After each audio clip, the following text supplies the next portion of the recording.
Everyone, I am back here for my next conference tournament predictions video of the 2024-25 men's basketball season. It is time to do the Big Ten tournament.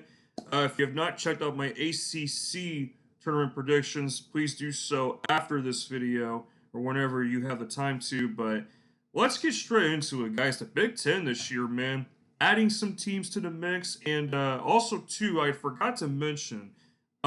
With the expansion of these conferences, there are, of course, a couple teams in the Big Ten, ACC, and I think that also the Big 12. I'm not sure. Teams that did not qualify for the conference tournament. Of course, like Nebraska, for instance, they got beat by Iowa at home. That was terrible. And remember, Nebraska had beaten Creighton earlier in the season, too, which is kind of funny.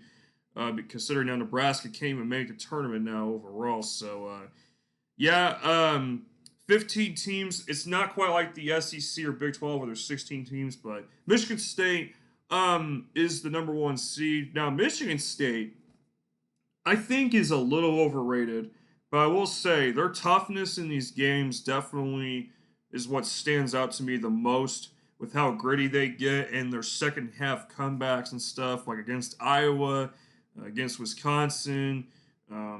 They've lost to Purdue though at home, or not Purdue, sorry, IU at home. They've had some questionable losses.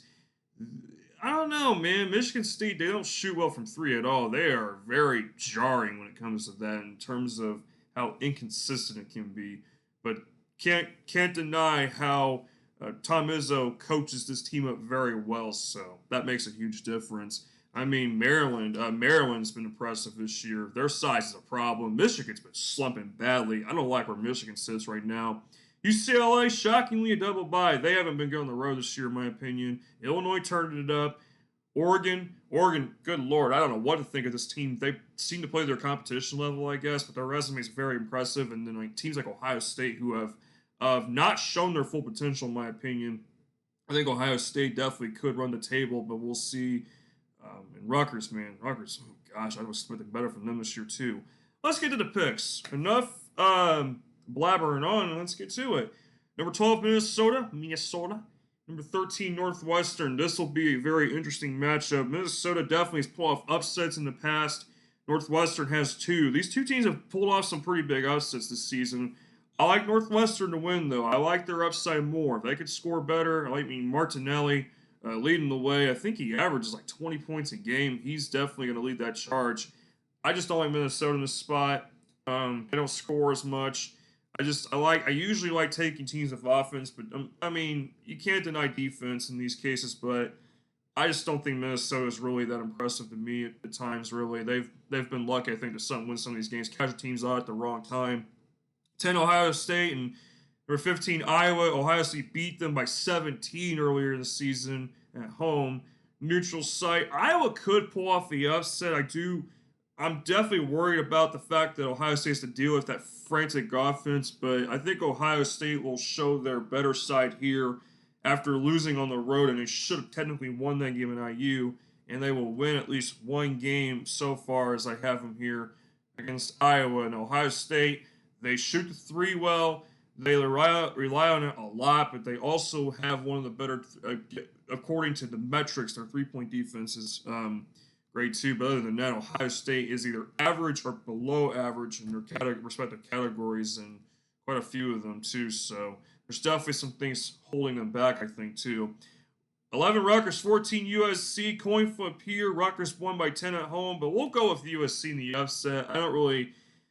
Rutgers has those two young guards, Dylan Harper and Ace Bailey, who really can carve a path big time in the offensive scheme of things and like score a bunch of points. Rutgers could certainly make a run in this tournament, but I just don't like their consistency. I mean, it's hard with some of these teams, especially in the Big Ten, to know who's going to really turn it on and who doesn't. There's been some issues trying to figure that out this year. I feel like it's been with every team the last few years, but USC, I have not liked them this year, and I'm actually taking a pretty big risk taking them because I haven't even liked Eric Muslin's body language as of late either. He's just been kind of, I don't know. Oh my gosh, I just got ahead of myself there. Oregon IU, tough game, number 8-9 matchup in the second round. Yeah, I'm going IU in revenge. Oregon definitely could win this game, and I definitely worry about Oregon's toughness because this team does not give up, and their resilience is one of the best I think in the country. IU, I think, is soundly in the tournament as we speak, and I think this win here would for sure lock them in because this would be a good quad one win if they could beat Oregon. They lost at Oregon about a week and a half, about a week ago. I think IU repays them a favor. I like how they're playing as of late. Mike Woodson looking like he's going to leave, but then he's like, I retire too soon, I leave too soon, or whatever. We'll talk more about them in a little bit. 5 Wisconsin, 13 Northwestern. If there's a double-digit seed in this tournament who can make a run, it's either Northwestern or Ohio State. I say Northwestern because of the fact, one, they have pulled off upsets, mainly at home, but still, those are wins in their resume. Wisconsin, sometimes Wisconsin just has a weird game where they just don't do anything right. I think Wisconsin, after that loss at home against Penn State, which made zero sense, they could not stop the three. Penn State shot 58% from three. Also, Penn State ain't in this tournament either.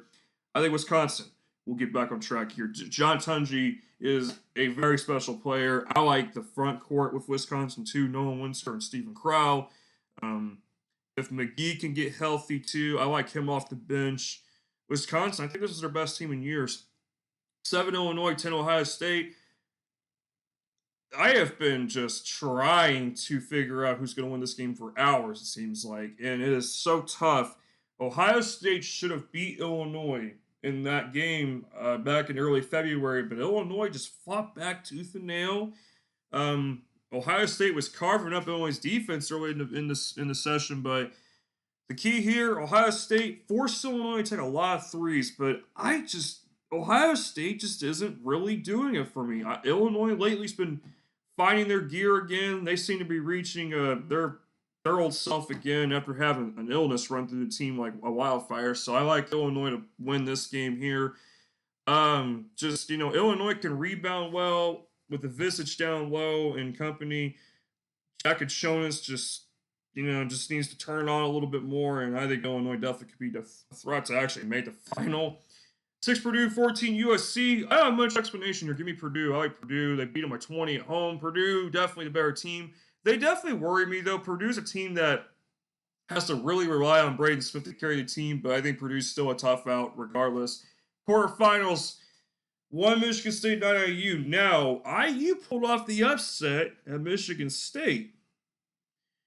IU does present a matchup problem for Michigan State. Michigan State's got to contend with that IU size. IU's got a lot of size. Michigan State's kind of got to fight that. IU, their defense has improved. Michigan State can't shoot well, but I think Michigan State gives them the receipt. I really have no idea what's going to happen here. This is where things can get way out of control. I do think if Oregon beats IU, I think Oregon also probably beats Michigan State because Oregon should have beat Michigan State. They actually were up at the half. Michigan State, as I mentioned earlier, they just go on the second half run like it's nobody's business. That top part there can get pretty crazy, especially with UCLA, Wisconsin. Now, I think this one's a little more straightforward for me personally on who I'm taking. Wisconsin, for some reason, I love my revenge matchups. I don't know why. Sometimes, and two, I didn't do that with the Illinois Ohio State game, but UCLA, I'm not the biggest fan of this team at all. And I know they've been pulling some strings lately, but come on, man. They're a home team. I don't think they're a road team whatsoever. They don't perform as well on the road at all. They really struggle sometimes. I think Wisconsin's in a very good spot right here to get back on track. I think they will control the game with their pace. I think they score a lot. I think they will hold UCLA down a little bit more than they did the last time. It was a mid-80s type of game where Wisconsin lost at UCLA a number of weeks ago. 2 Maryland, 7 Illinois. This is going to be closer, I think, this time. I think Illinois is going to fight back in this one better than they put. They did in the first half, but then they got trounced in the second half by Maryland. Maryland's a problem matchup wise. I don't like Maryland shoot a three they shoot the three a lot. It does scare me a little bit there, but Maryland does have a tendency to be able to attack the rim with no problem. I think there's value on Maryland to win this game. People are taking Illinois and I just don't like the matchup. Illinois is going to have to really push it. I think Maryland's a tougher team. Illinois fundamentally sometimes gets kind of thrown off. I don't know. I mean, they're going to have to shoot the three well. I think they're going to have to get everyone on board at 100% consistency. And I don't think it's going to happen. 3 Michigan, 6 Purdue. These two played. Michigan twice, and Michigan got their ass whipped in the first game, and Purdue should have won the second game too, but Michigan held on for their entire life. I don't like where Michigan's at right now, and I think Purdue takes advantage of it. And this might be a dumb decision. We'll see. A lot of people don't like Michigan right now, and I don't like them either. And I just don't see how Michigan gets back on track all of a sudden, even after a week off. I think they're going to need another loss to jolt their system and remind them who they are, because I think Michigan is better than what they are showing right now, and they have a threat of a team that can go far in March Madness. Michigan State, Wisconsin. This is a rematch from a week ago. Wisconsin up early in the half, and then Michigan State just says, screw you guys, we're going to punch you in the face. I think Wisconsin is going to get revenge on Michigan State. And then Maryland, Purdue. One of Maryland's only road losses in the conference was at Purdue. I think Maryland also gets back at Purdue. Again, why do I have so many revenge spots? Maybe I'm going too far in on the revenge, but I mean, the thing is, Maryland is far superior. In my opinion, Maryland's better than Purdue. I just think they're all around better. They have more playmakers, more defenders. I like Maryland's rebounding against Purdue. It's not at Purdue. Mackey Arena, way tougher to play at. It's here in Indy, Casico Fieldhouse. I'm going to go with Maryland, and it sets up a unique Big Ten final of Wisconsin-Maryland. Wisconsin lost at Maryland earlier in the season by 8, and Maryland shot 50% from 3 in that game. This is a tough one.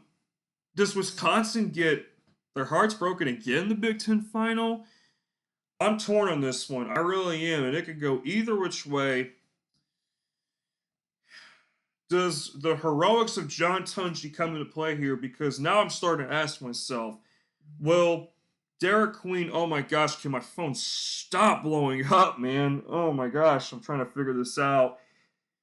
My question is, Derek Queen's young, he's a freshman, and he's been playing like he ain't a freshman. He's been playing like he's been there for a while.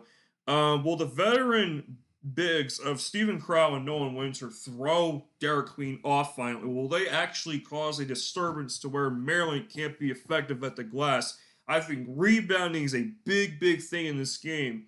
That's the big one. And defending the 3, whoever can really be a better defensive team in this game, I think is going to have a much better chance of winning. You know what? I think Maryland is going to win the Big Ten, and I was going to, and this is a last second flip. I was going to be set on Wisconsin, but I'm going to be like, no, you know what? I think Wisconsin has their heart broken again in the Big Ten final. I'm going to have Maryland win the Big Ten tournament. I think there's value on it. I think they're plus 480 odds to win it. I don't bet, but you know what? I'm trying to also too, I'm trying to be different from other people. Everyone's got everyone's got like Wisconsin. I think what I've seen so far is either Michigan State or Wisconsin making the final, and then Purdue or Maryland or Illinois making the final, which I could see it happening. I almost actually decided to go with Illinois to the final, but yeah, this might backfire on me, but you know what? Again, these are my predictions, and you know what? It's a great time to be alive because, again, we are getting much closer to March Madness. I'll see you guys in my next video. The next one will be the Big East. That one's going to be cooking. I have some interesting things to talk about in that one. I'll see you all there, hopefully. Take care. See you next time.